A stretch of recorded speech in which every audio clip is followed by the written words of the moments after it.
Wish you Merry Christmas, we wish you Merry Christmas, we wish you Merry Christmas and Happy New Year. Merry Christmas dan Happy New Year bagi teman-teman Kristiani dan Katolik. Semoga damai Natal selalu menyertai kita semua. Di suasana Natal yang hangat ini, aku ingin menemani kalian mendengarkan sebuah kisah yang akan aku bawakan, di mana cerita ini bersumber dari channel Miss Yuni lagi. Dan kali ini tentang seorang bapak sambung yang dengan sepenuh hati membesarkan anak perempuannya yang bukan darah dagingnya sendiri, dari mondok hingga kuliah. Meski ia telah disakiti oleh istrinya yang tidak lain adalah ibu kandung si anak, bapak ini tetap bertahan. Bahkan dengan sadar dan penuh keikhlasan, ia memilih tidak menikah lagi, hanya demi satu hal, kebahagiaan anaknya. Di Natal ini, video ini cocok banget dengan vibes Natal dan cerita kali ini sangat bertolak belakang dengan video sebelumnya. Gimana guys? Udah mulai penasaran? Assalamualaikum warahmatullahi wabarakatuh. Hai guys, apa kabar semuanya?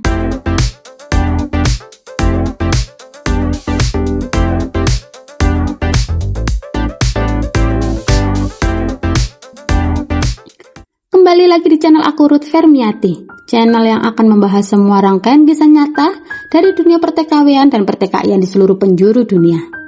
Kisah nyata dari kalian wajib untuk aku suarakan, karena suara kalian terlalu berharga untuk dibiarkan diam. Dan lagi-lagi disclaimer dulu ya guys, cerita yang akan aku sampaikan ini berdasarkan sudut pandang narasumber. Untuk kebenaran sepenuhnya hanya narasumber dan Allah yang mengetahuinya. Dan dalam cerita kali ini, nama asli tetap saya gunakan ya, karena kisah ini sudah dipublikasikan terlebih dahulu di channel Miss Yuni. Dan meskipun demikian, penyampaian ulang ini tidak bermaksud untuk menghakimi siapapun, melainkan sebagai bahan pembelajaran dan refleksi kita semua. Ya udah deh guys, gak usah berlama-lama lagi, langsung aja kita gas ke ceritanya. Check it out!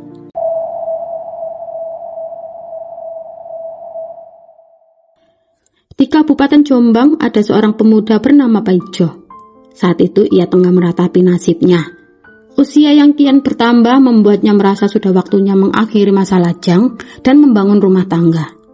Namun hingga waktu itu, Paijo belum juga menemukan sosok pendamping hidup. Sampai akhirnya ia bertemu dengan seorang gadis bernama Irawati, atau kita panggil saja Ira ya. Perlahan-lahan Ira berhasil merebut hati dan membuat Paijo jatuh cinta. Akan tetapi, ada satu hal besar yang menjadi beban pikiran Paijo. Irawati diketahui sedang mengandung 8 bulan tanpa seorang suami. Meskipun demikian, Paijo memilih untuk tidak menanyakan siapa yang telah menghamilinya. Singkat cerita, setelah mengetahui kondisi Ira yang hamil tanpa pasangan resmi, niat Paijo untuk melamarnya justru semakin mantap. Baginya, masa lalu bukanlah penghalang untuk memulai niat baik. Hingga pada akhirnya pada tanggal 22 Januari 2006, Paijo dan Irawati resmi menikah secara sah, mengikat janji sebagai sepasang suami istri.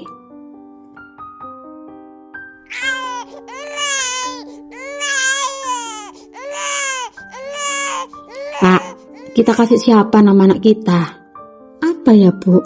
Gimana kalau Sekar, Arum, Ayu, Ning Tias ya Bu? Biar anak kita senantiasa berbunga, mekar, harum, dan cantik sepanjang masa. Kayaknya bagus Pak. Waktu pun berjalan, setelah kelahiran baby Sekar, setahun kemudian Ira menyampaikan niatnya. Pak, saya lihat ada tetangga sukses itu loh jadi TKW. Apa Bapak merestui kalau Ibu pergi untuk merantau, biar kita bisa punya rumah sendiri loh Pak. Kalau itu sudah jadi keinginan kuatnya Ibu, ya monggo Ibu laksanakan. Nanti adik Sekar biar Bapak yang urus. Ibu fokus kerja aja demi cita-cita kita. Lalu Ira dengan semangat membalasnya. Makasih ya Pak. Tahun 2007, Ira pun berangkat ke Singapura. Hari-hari terasa begitu cepat hingga tahun berganti dan tak terasa finish kontrak. Singkat cerita, pada tahun 2009, Ira pulang dengan hati yang gembira.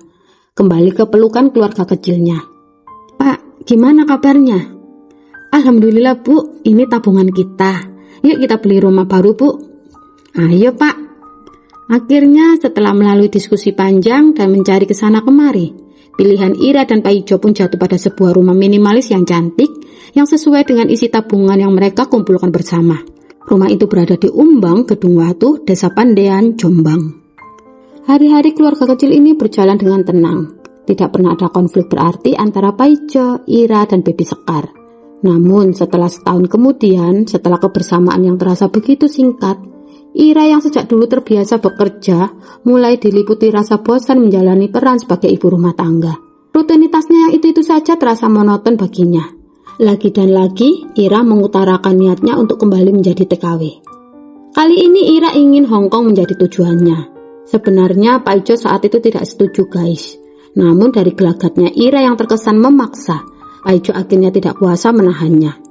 Dengan berat hati, ia mengizinkan kepergian istrinya dan berangkatlah Ira ke Hong Kong pada tahun 2010. Pada awalnya, komunikasi masih berjalan dengan lancar.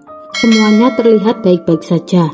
Bahkan hingga potongan gaji lunas, Ira masih sempat mengirimkan uang sebesar 4 juta rupiah untuk Paijo dan Sekar. Namun setelah itu, keanehan mulai muncul. Tanpa tanda-tanda adanya masalah, Ira perlahan menghilang tanpa kabar. Hari demi hari berlalu, bulan demi bulan terlewati, dan usaha Paijo mencari keberadaan Ira selalu berujung nihil. Sementara itu, kebutuhan Sekar yang masih kecil semakin banyak. Dalam kondisi terdesak, Paijo akhirnya terpaksa menitipkan Sekar kepada sanak keluarga, lalu pergi merantau ke Riau demi mencari nafkah. Setelah 2 tahun menghilang tanpa kabar, tiba-tiba Paijo menerima satu panggilan misterius, dan ternyata suara di seberang telepon itu adalah Ira. Di panggilan singkat itu, Ira menyampaikan keinginannya untuk berpisah dan berniat menggugat cerai Paijo. Dunia Paijo seakan runtuh seketika. Bagaimana tidak? Berbulan-bulan, bahkan bertahun-tahun, ia mencari keberadaan Ira dengan penuh kekhawatiran. Namun kabar yang datang justru begitu menyakitkan.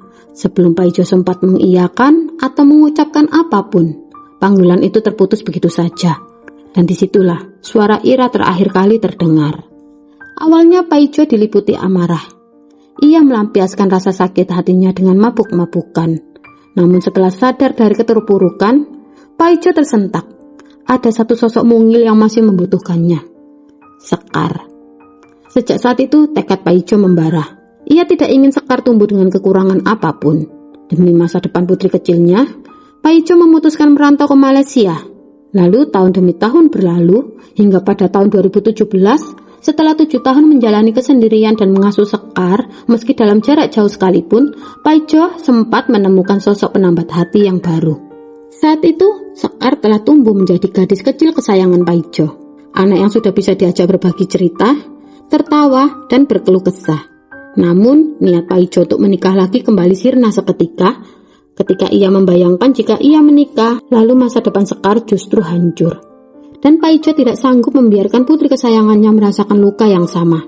Dan pada akhirnya, dengan berat hati, Paijo memilih mengubur niat itu dalam-dalam.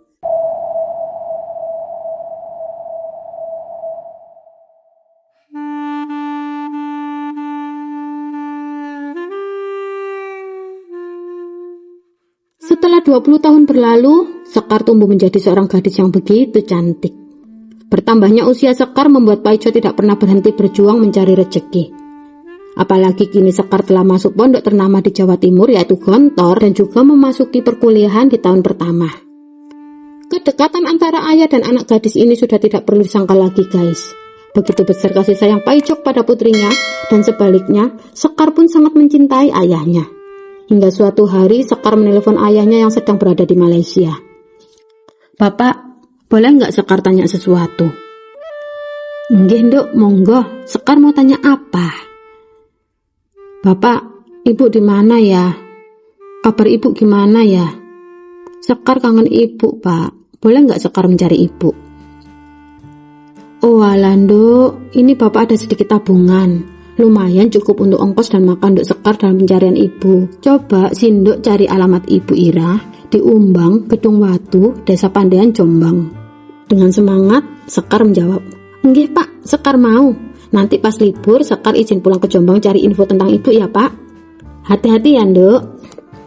Namun di balik telepon yang telah ditutup, ternyata Paijo menangis terseduh-seduh. Ia tidak kuasa menahan perasaannya saat menyadari bahwa putri kesayangannya selama ini memendam kerinduan pada sosok seorang ibu. Saat itu, Paijo teringat sebuah channel curhatan Miss Yuni yang pernah sekilas muncul di beranda Facebooknya.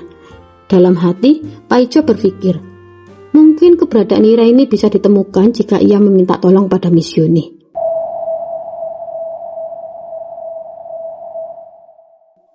Setelah Pak Ijo teringat channel Miss Yuni dan berhasil menemukan kontaknya, disitulah Pak Ijo mulai menceritakan semuanya.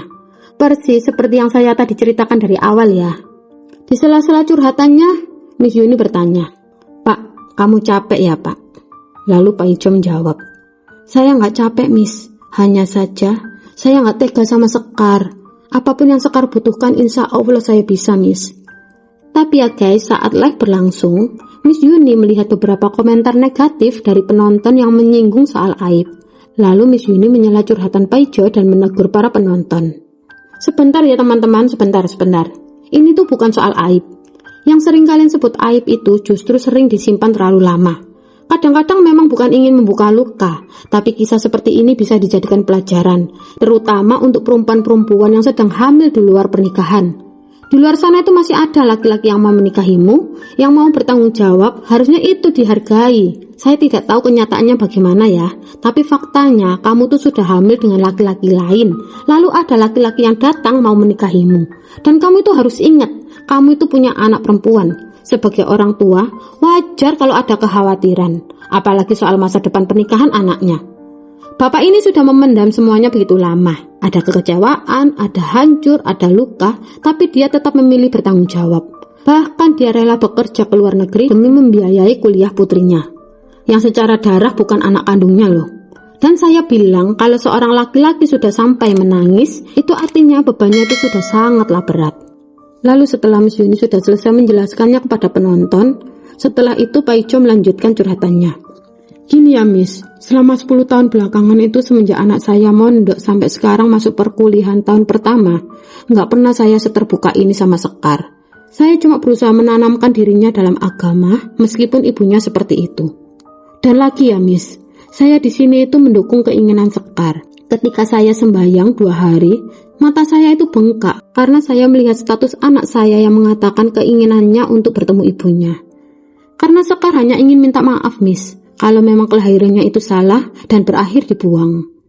Lalu guys, di penghujung curhatan, Miss Yuni menyampaikan pesan yang menohok ditujukan kepada Ira jika suatu hari melihat video ini.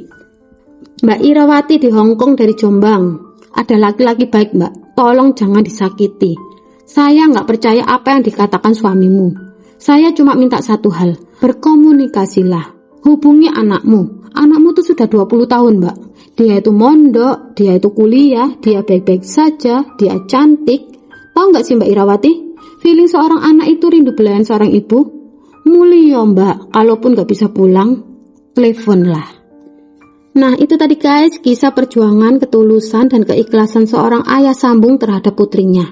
Sekar dibesarkan tanpa sosok seorang ibu, dan Pak Ijo menjalani peran ayah tanpa kehadiran seorang istri. Sebenarnya di awal Pak Ijo menelepon, selain ingin membantu Sekar dalam pencarian ibunya, Pak Ijo juga ingin mencari tahu banyak hal, termasuk keinginannya terkait masa depan Sekar dan pernikahannya. Namun yang terjadi justru curhatan yang luar biasa berharga. Jujur ya guys, aku mendengar curhatan Pak Ijo dan merangkainya menjadi alur cerita seperti ini saja, air mataku tuh sudah bercucuran ratusan kali. Sumpah, pesan yang bisa kita ambil dimanapun berada, ayah bukanlah hanya sosok pelindung, tapi juga menjadi cinta pertama bagi putrinya. Nah, aku akhiri video kali ini ya guys dengan status Dek Sekar saat ia berusaha mencari keberadaan ibunya, dan status ini ditulis dengan bumbu kerinduan yang begitu dalam. Status Sekar. "Beb, bantu up ya. Ini ibuku. Aku nggak tahu dia di mana sekarang. Dari umur 5 tahun ditinggal jadi TKW sampai sekarang. Nggak ada kabar. Asli rumahnya Surabaya, kalau nggak gitu di Jombang. Rumornya sih sudah menikah lagi. Di Ngawi sebenarnya sedih, tapi nggak tahu harus gimana. Cuma bisa ngedoain. Thanks ya Beb. By the way, nama ibu saya Irawati. Beb, kalau ada yang tahu info ya. Terima kasih."